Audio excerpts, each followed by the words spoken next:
everybody, it's Honest John again. Now there's this guy Tom Steyer. You've probably seen him on TV. He's been calling for Donald Trump to be impeached since the day he took office. The guy's got his heart in the right place, but he's another example of a rich guy who's really not very smart. Now that the Democrats control the House, the pressure is building on the Democrats to begin impeachment hearings. There was even an impeachment resolution introduced in the House last week, which was beaten back by moderate Democrats. Nancy Pelosi has been resisting calls for impeachment. Now, nobody has ever deserved to be impeached more than Trump. There's no doubt about that. But it would be a fruitless exercise. Republicans would never convict Trump. And Trump will roll into the election campaign with a victory that he will use to claim once again that he has been exonerated, even though he has never been exonerated and never will be. Now, I'm not saying that the Democrats should not impeach Trump. What I'm saying is that they should be strategic about it. Democrats should take a page out of the old Republican handbook. They can use impeachment in a way that will actually damage Trump. It's all about timing.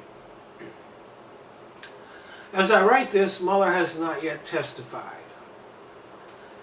I doubt that the Democrats will have much success getting a dramatic statement out of him that will move the country.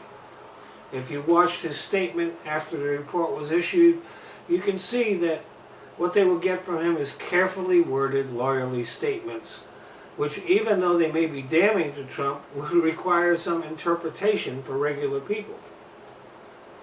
But regardless of what comes out of Mueller's testimony, the Democrats should not rush into impeachment.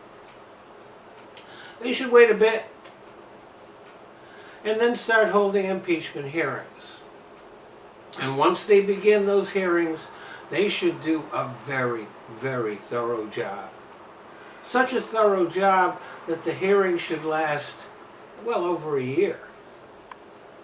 They should talk to everybody who has ever worked in the Trump White House. They should talk to everybody who has ever worked at Trump's businesses. They should bring in every woman who has ever accused Trump of sexual assault, especially the woman who was 13 years old when Trump raped her. They should bring in anybody who has any kind of dirt on Trump, whether it's relevant or not. For the next year or more, there should be a steady stream of bad publicity about Trump. People who have been cheated by him in business should get to talk about it before Congress. Workers who didn't get paid should get to talk about it in front of Congress.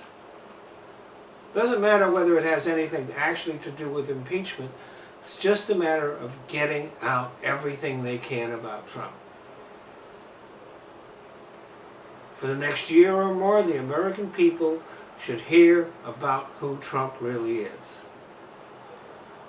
And then, a couple of months before Election Day, the Democrats should refer the matter to the Senate for trial.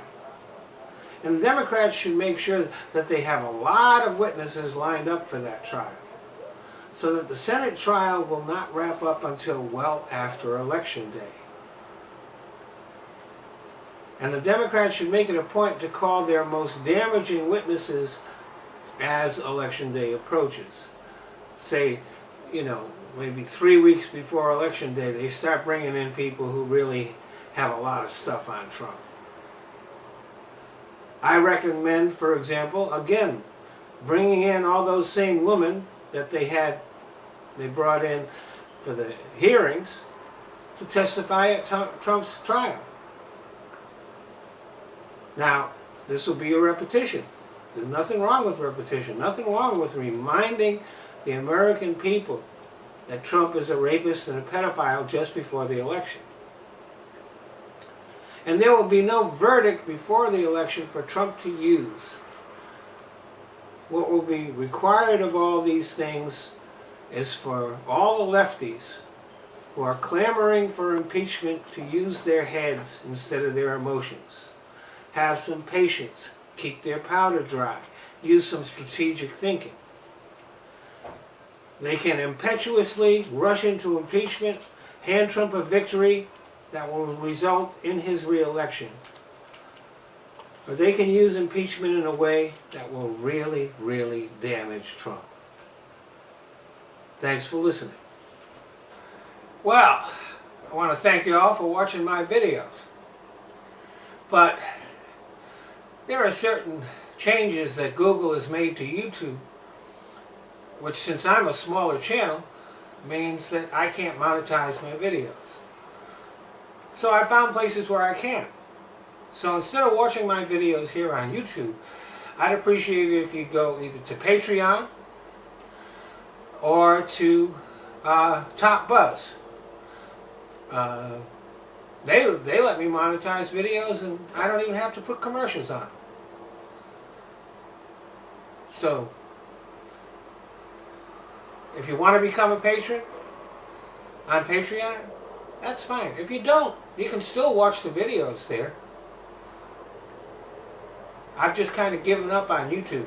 YouTube is just a place that I use so that I can put my videos in other places. So, Patreon, Top Buzz, the links are in the description box. Thanks a lot.